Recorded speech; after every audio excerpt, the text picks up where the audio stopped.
Good morning. Welcome to Trailer Boy Church. Well, I love when that happens. I'm trying to move my timer around. I had to rearrange things a little bit for this morning so that I could see my other screen. So today's Trailer Boy Church is all about my buddy Jay, because next week on Saturday he would be turning 61 if he were still with us. And today's the day that we lost him, 11 years ago. So anyway, I'm going to spend a little bit of time this morning. This is a song he always used to have me play for him when I had my guitar with me at things. The Mississippi Delta was shining like a national guitar.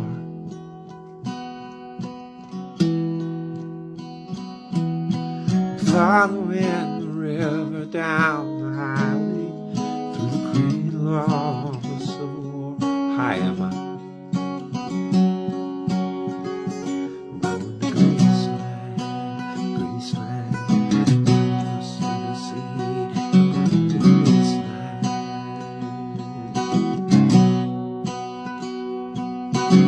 Oh, boys and pilgrims, families, we go.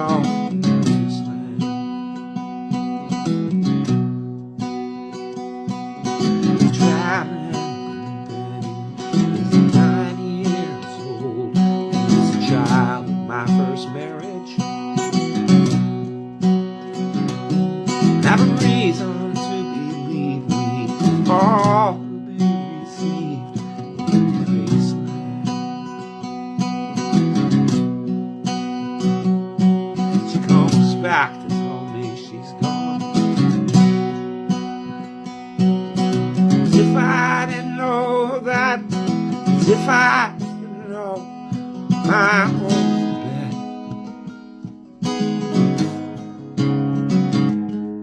As if I'd never noticed the way she brushed her hair.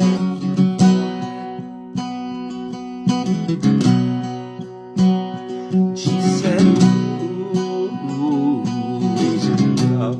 it's like a window in your heart. Everybody sees you're falling apart. Everybody feels. Hey, how you doing, Jeannie?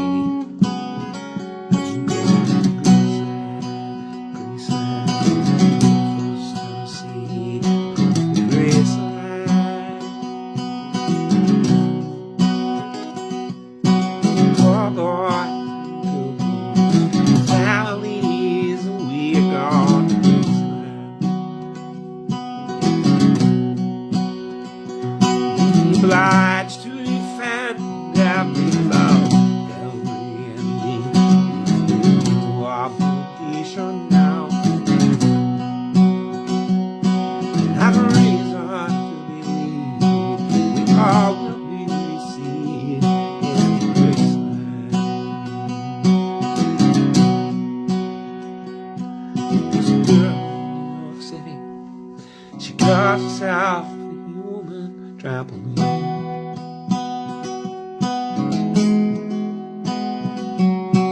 Sometimes when I fly, falling and tumbling in turmoil, I say, whoa, this is what she means. She means we're bouncing into Graceland.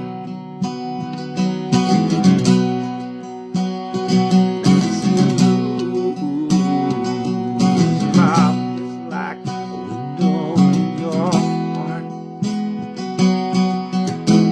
Everybody sees you're blown apart. Everybody feels when home.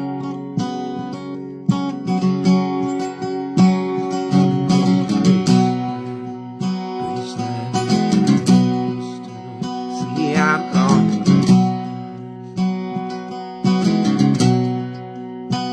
Reasons I cannot perceive, there is some part of me wants to see grace.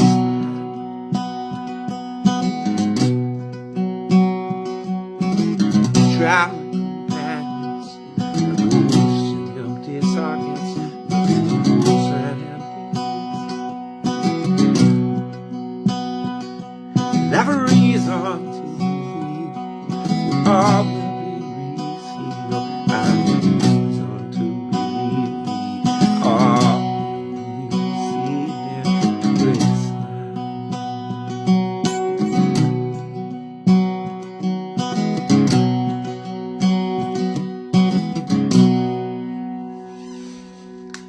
for Jay.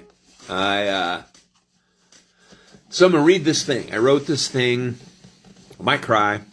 I wrote this thing in 2009, so it was at the very front end of my Psalms of Isaac experience. Books were starting to come out. They started coming out in 2009. Arcs were out in 2008. And Jay had been fighting cancer. It was the beginning of his cancer fight. Because he started the fight in 2008.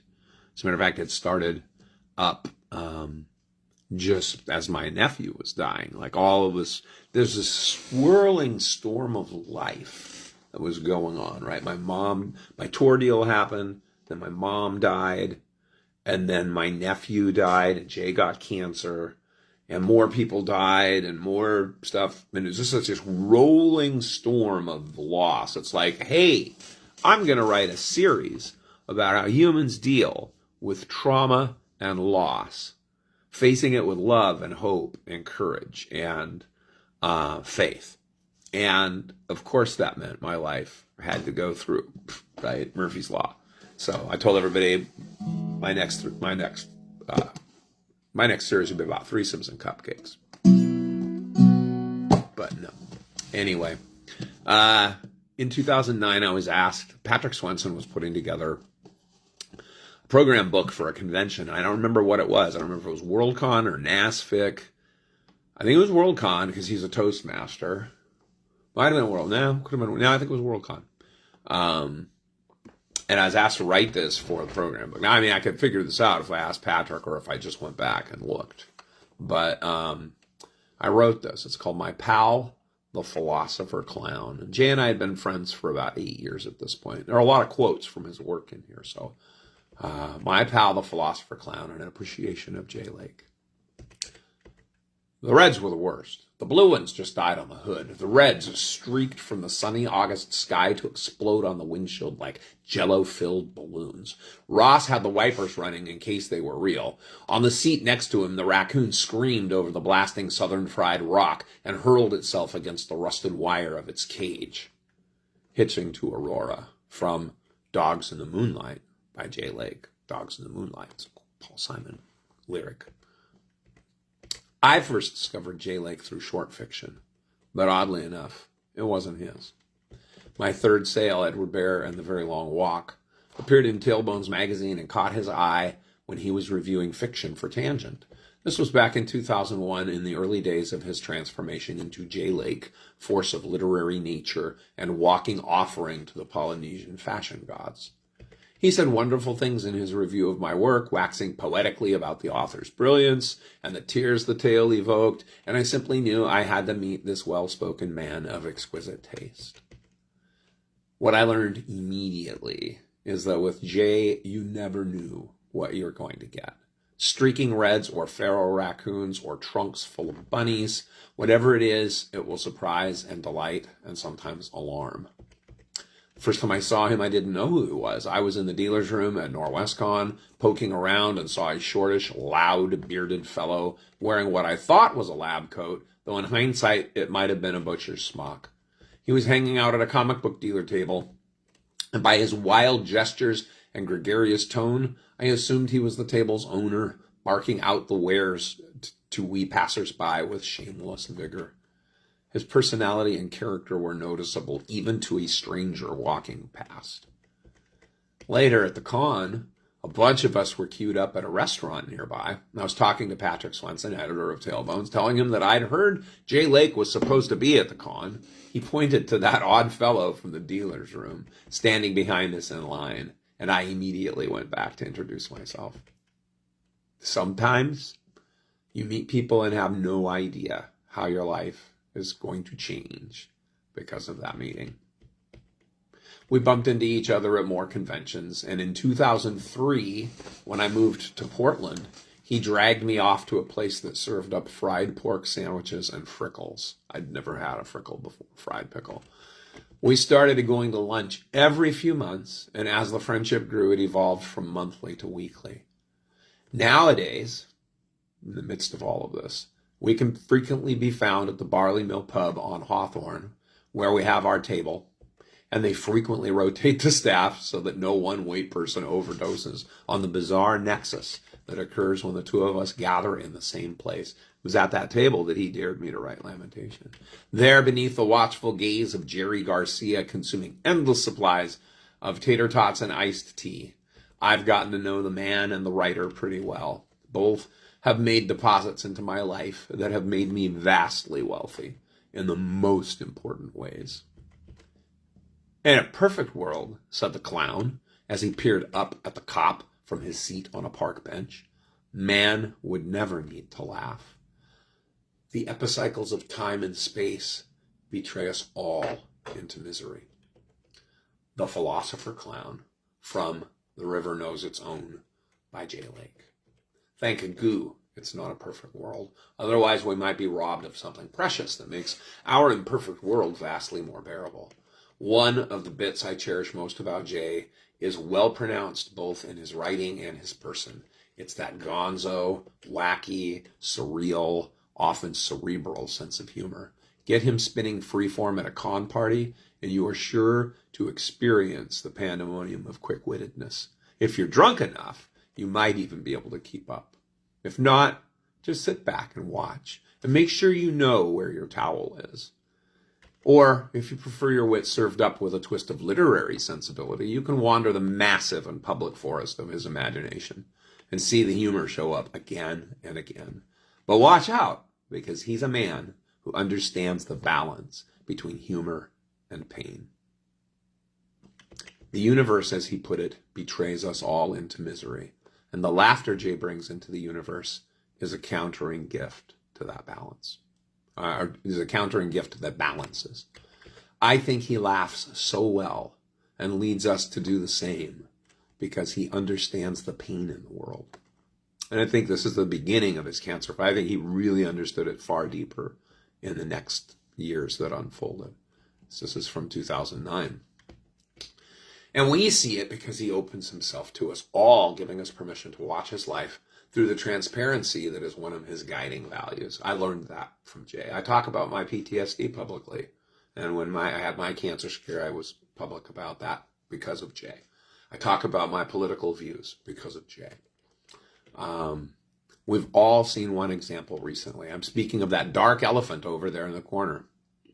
Yes, the cancer. Only it's not such an elephant because Jay won't let it be. He points the flashlight of his wit and his introspection and candor, and later his fear, all of it, onto it for all of us. And in sharing it, Jay helps us see and talk about our own dark elephants. As someone often in the front row seats to his life, I've watched it transform him, his fiction, his friends, his family. Transform me. Hey, Jeff, didn't see you there. Welcome. Another quote from his work. Everything is architecture. Desire, need, shelter, the secret hearts of trees. The whole world can be defined in terms of stress loads and facing and construction costs. And how shall this thing look when it is done? Without architecture, we are only amorphous blobs on a stone beach. Architecture characterizes our aspirations and frames our goals and provides a project plan that bridges the wished for to the accomplished. Architectural study number 17 by Jay Lake from The Exquisite Corpuscle. Over the years, Jay's built an impressive career and reputation for himself with his own brand of architecture. His plans, sketched out and implemented in a fever of productivity and publications akin to the blurring tornado speed of Looney Tunes' Tasmanian Devil. In less than a decade, he's become a fixture in our genre. The numbers are staggering. Of the 400 stories he's written, and again, this is 2009. I have no idea what these numbers were when he left. Of the 400 stories he's written, 250 have sold. Of the dozen novels he's written, 9 have sold. All sold between the short fiction and novels, are all told. He's written 3.5 million words and sold 2.2 million of them. Add to that nearly 1 million words of blogging. There was more by the time he was done. That's a lot of work in 1 decade. And his fiction has been noticed. It's netted Jay the Campbell Award for Best New Writer and the Writers of the Future Award, and landed him on the Hugo ballot twice. His editorial eye has gotten him on the World Fantasy ballot multiple times. Yes, Jay Lake is an architect who can design and build a story, a novel, and a career that bears loads and bridges gaps. But wait, there's more.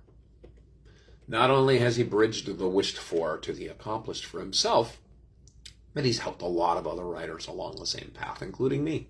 His keen architectural eye has helped me not only in learning process and business practices, but he and my wife, working in collusion, also managed to talk me into writing my own first novel, Lamentation. Jay makes a point of paying it forward, both informally and in more formal workshop settings. He freely shares what he's learned along the way with other architects hoping to build stories and careers of their own that will also get noticed in the world. The world, Elroy, whispered Liasis, spreading an open hand. I can give you the world and these gardens in the sky. What greater gift is there? Lord Liasis, dominion is a hard sentence to serve. My greater gift to myself is that I choose to remain free. I leave your service as I entered it. Many wolves wait outside, said Wiggles. The bug's tone was both hopeful and sad. I know. Elroy looked up one last time at the Helligan garden, breathed in the peaceful scent of green, then opened the door to walk out free and unafraid into the gardens of Sweet Night by Jay Lake, from L. Ron Hubbard Presents Writers of the Future. Is that 19? Yeah, 19. The words above are taken from what remains to this day my favorite of Jay's work. He'd say he's written better tales, I'm sure, over the years since he first penned this one, and lots of them have gosh wowed me, but there's something in this story about a dog and his boy that has stayed with me. It was the first story I read by him, and even now the words above give me a bit of a shiver in their quiet power. Of course, now when I read those words, I see Elroy much more clearly in his Hawaiian shirt. My pal, the philosopher clown, with his ever-expansive heart and his awfully big brain, written sharply into the pages of his work. And one of the things I love about that rascally, bespeckled architect is that every day he chooses to remain free despite the wolves or elephants that beset. He throws open the curtains and shines his words on them, laying them down not just for himself, but for the rest of us to grow by. So, if you see that goat-cutting, cheese-loving toastmaster wandering about, arms waving madly as his voice rises above the din of the con, weave a circle around him thrice and raise a glass, real or imaginary, to his continued health and happiness. Because, as he shows us again and again in his words, we are all linked here on this little rock. Our lives are all jumbled up in one another's. And his health and happiness are our own.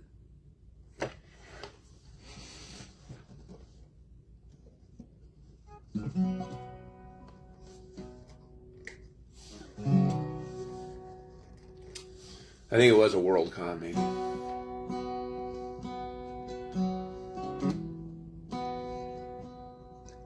This song has taken on so much more meaning for me since Jay left.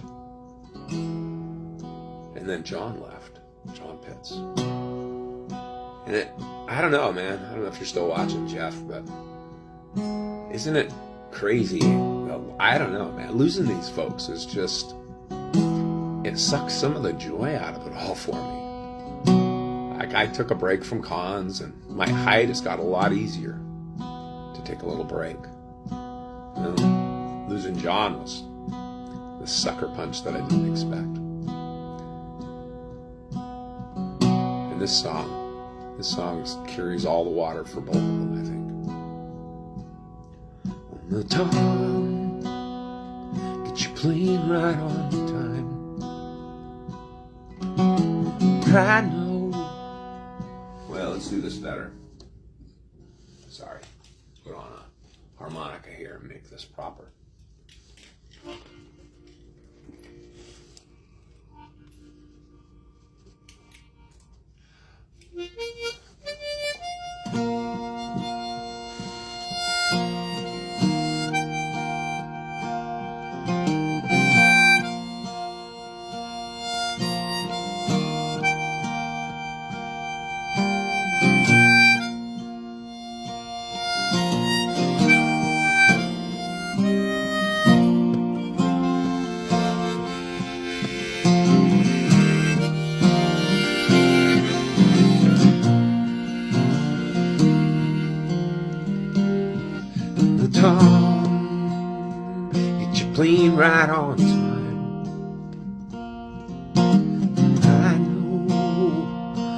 heart will fly. Fly down to Mexico.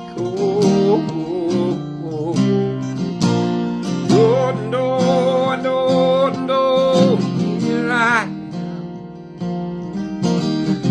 living boy in New York.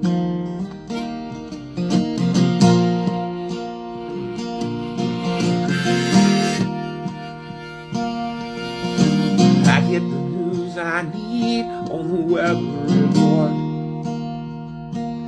Oh, I can gather all the news I need on the weather report. Hey, I got nothing to do today. Smile.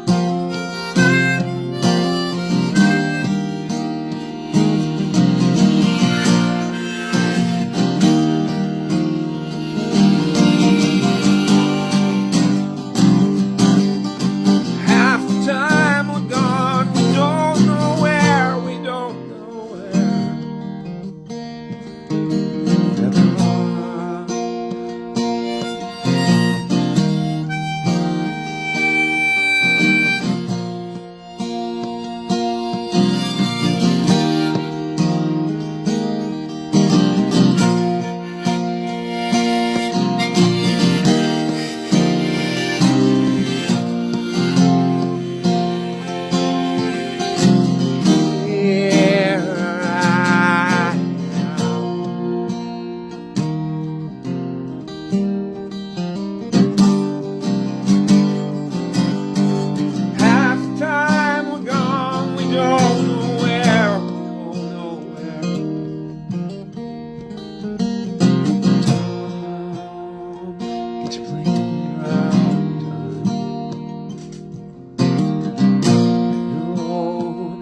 Been eager to fly.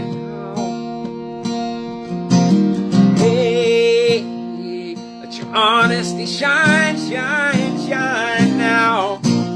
No, no, no, no, like it shine on me. Living boy in New York. You're living boy.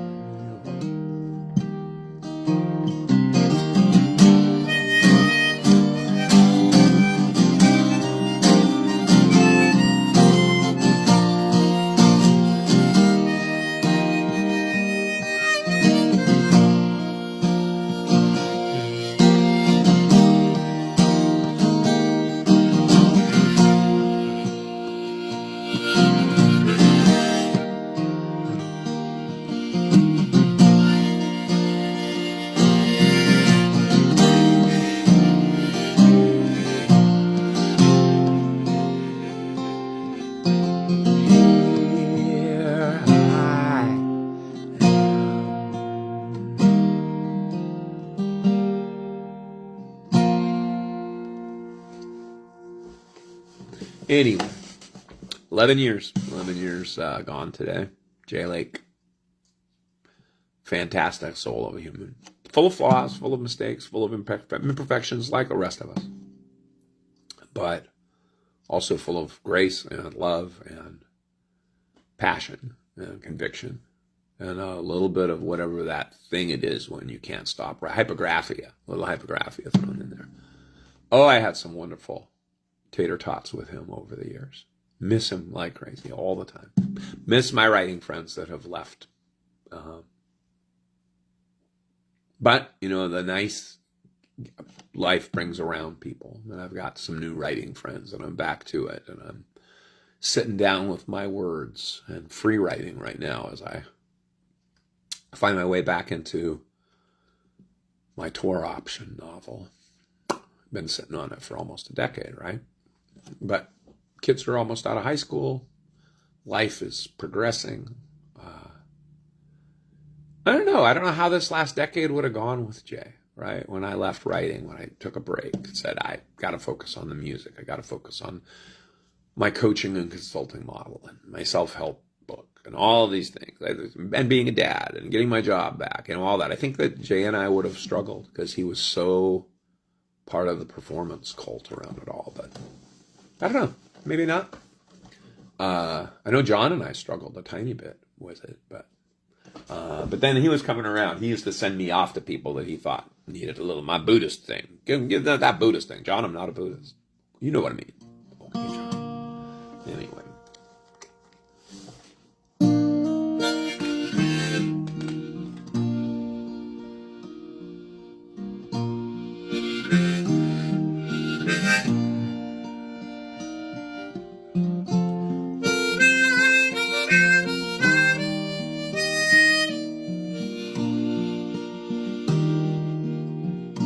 It's one of my songs.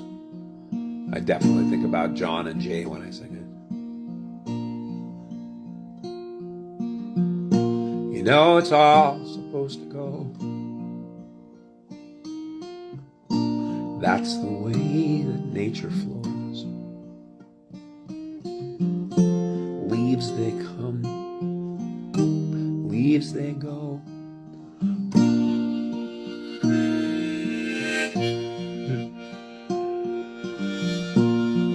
And it's hard to say goodbye. No one ever wants to go. That's the way that nature flows. People come and people go. But you know, you were loved along the way. But you know, you were loved along the way.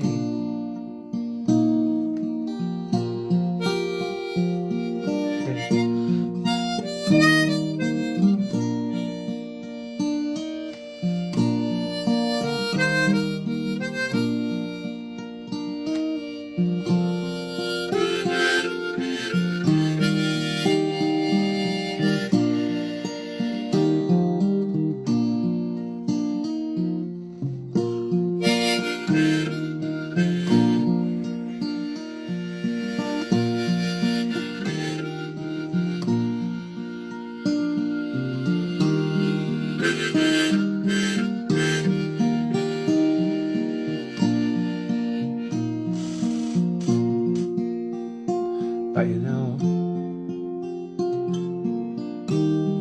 you were loved along the way. But you know, you were loved along the way. But you know, you were loved.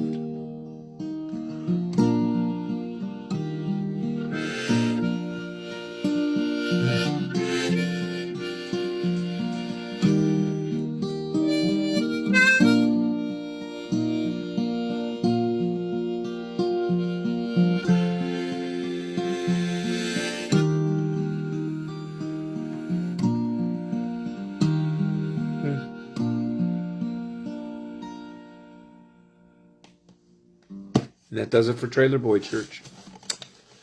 It's been a weekend of remembrance with yesterday, 17 years since my nephew was killed in Afghanistan. And there was a big to-do at the War Memorial in Clark County for that. And then remembering Jay today. So, and next week would be JCon.